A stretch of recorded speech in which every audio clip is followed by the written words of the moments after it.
In this episode, I speak with Farnaz Calafi, the talented author behind the enchanting children's book Hazel and Her Sun. Inspired by her vivid childhood memories of storytelling, Farnaz has crafted a whimsical tale that captures the imagination and hearts of young readers. Hazel and Her Sun follows the adventurous journey of a little girl named Hazel who wishes to keep the sun all to herself. So today I am joined here with Farnaz Calafi, the author of Hazel and Her Sun. Would you like to start by telling us a little bit about yourself?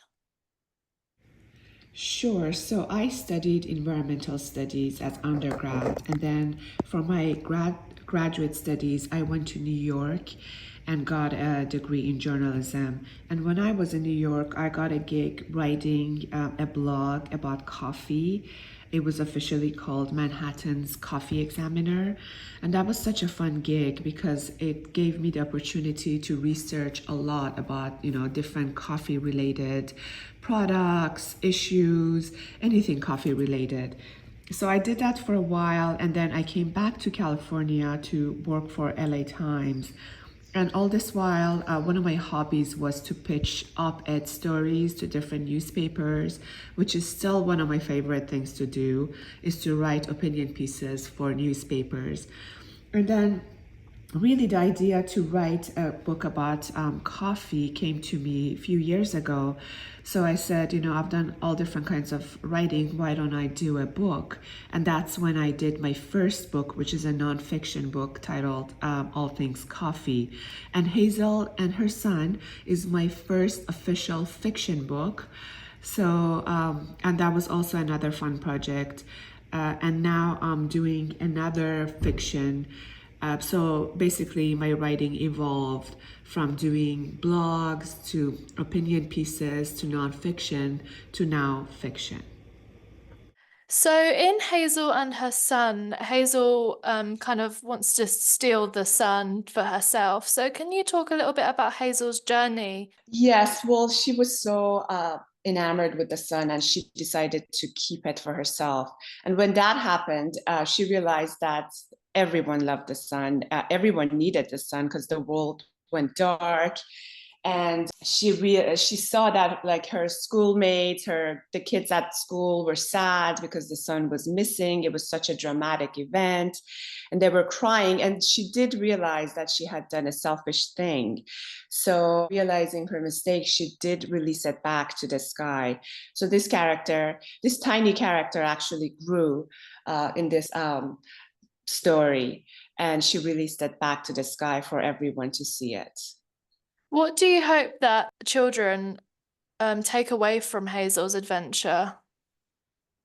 Well, I usually, when I write a story, I try not to have a moral lesson. I just want to entertain people. But usually, when you do have story, it does have a moral lesson, whether you want to convey it or not.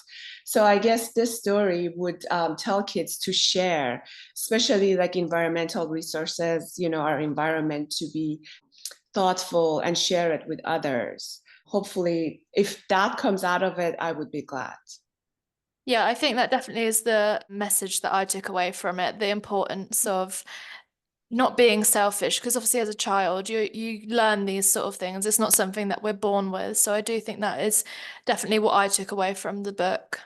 So how important do you think the illustrations are in conveying your messages in your book? Well, in children's book, it's crucial. I mean, most kids, they just love the illustrations even more than words sometimes. If you read to kids, and my mom had a daycare for 25 years.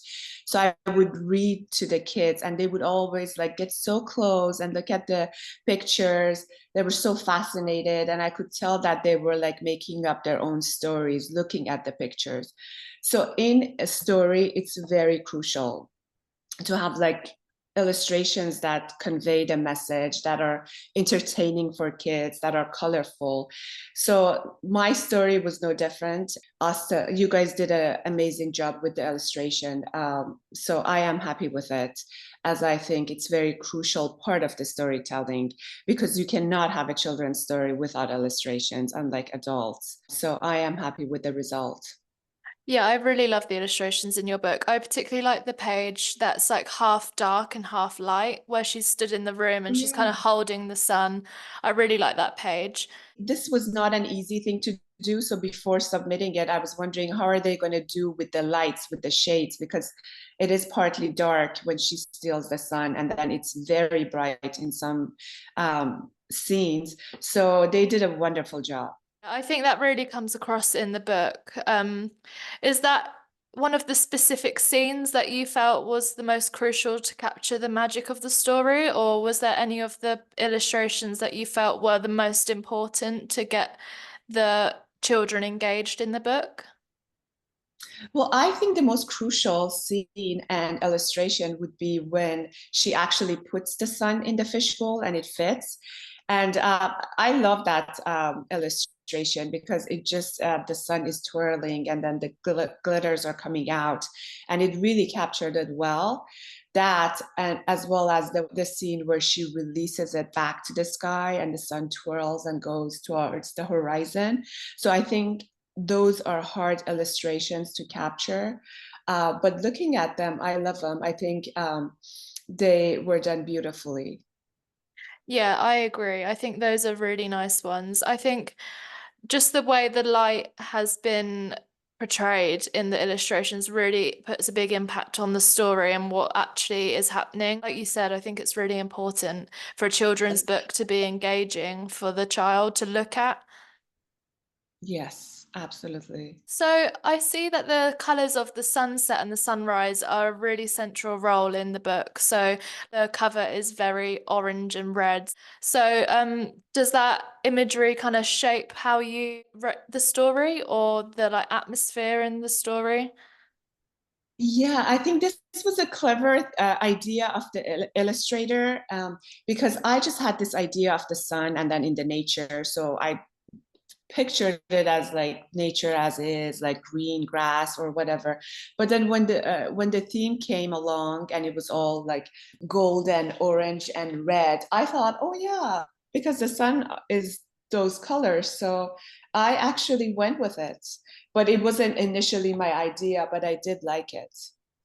Oh, that's really interesting. It kind of was developed with the illustrator. I think it works really well for the book. I agree. So, in your questionnaire, you mentioned that your goldfish inspired your story a little bit in the background. Can you explain a bit more about how that moment sparked your idea? Sure. So I got a goldfish, and I'm not a pet person, but this was a gift. So I put the goldfish, initially, there were five of them, they all died. But one lasted a long time. I know because goldfishes are apparently they don't last long, and I don't have a fancy tank or anything. It's just a fishbowl, actually. Yeah. But this was very, it's a survivor. So I've had it for almost 4 years, Oh, wow. and it's very energetic and very alert.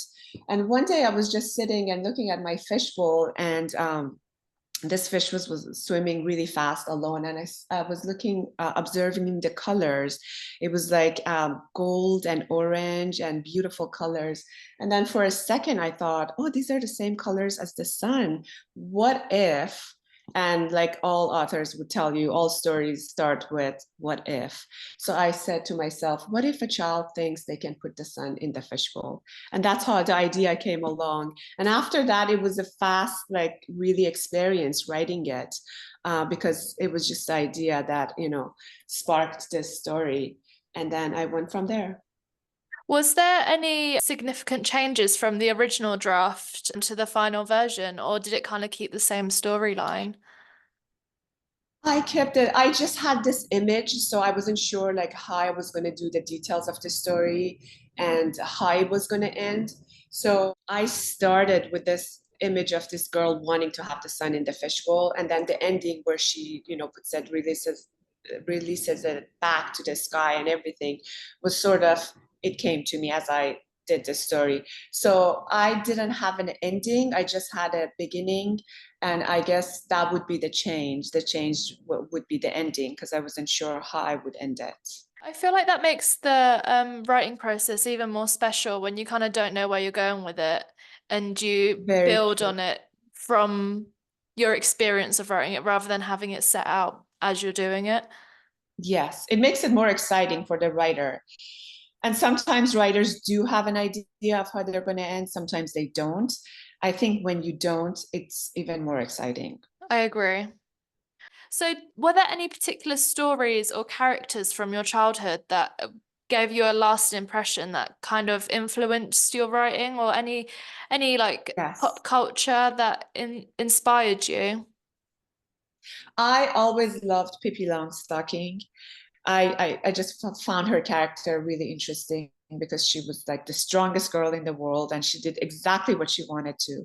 So this idea of Hazel is sort of like Pippi. She's adventurous. She thinks she can do anything she wants. So yeah, I love Pippi Longstocking. I guess in a subconscious way, maybe she was inspired by Pippi. Not exactly. She's not exactly Pippi. She doesn't live alone.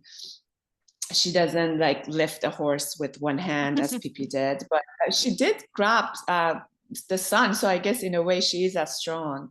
But yeah, I like, quirky, strong, adventurous characters like Pippi Longstocking. And I guess Hazel is sort of, resembles her in some ways. Yeah, I really like this scene where she's like actually grabbing the sun. I like that she doesn't get it straight away and it takes her a few times. It shows that she like really is, she knows what she wants and she's gonna get it sort of thing. So I really like Yeah, that, the images in that and the story behind her not getting what she wants straight away. right. And then my last question was, what did you learn about children's responses to stories during the time you were working with your mum or helping your mum at the childcare centre? Did they apply to how you wrote the book, like how a child would react to it? Yes, I think that helped me a lot because I used to read a lot to the kids, and then I noticed that the kids would get quiet only twice, at two different times. One when they were serving lunch or like snack, or when there was food involved, especially if it was like pizza or something they loved. But when it came to food, all the kids would just sit and be quiet. And two, when it was story time. Otherwise, the daycare was like, as you would imagine, any children's place is chaotic, full of energy. Kids are jumping, they're not paying attention. So when it was story time, they would all sit around what we called circle time, and just they would be all eyes and ears. And I thought, oh, how interesting that all kids love stories. It was not there was not an exception. There was not one child who would just like get bored. They would all sit and listen. So that really like it inspired me in a way. It was like almost ironic because food, you need food to survive, but then they were also interested in stories which you do not need to survive. But then when you think about it, about human nature, you wonder maybe we do need stories for our soul. It's food for our soul. So I just thought it was I was impressed by that, the fact that humans are so interested in stories from a young age. And that sort of like just inspired me to write a story for kids. And I knew that kids are interested in fantastic things because they don't know that they can't really steal something like the sun or take it away. They could always wonder maybe it's possible when they're very young.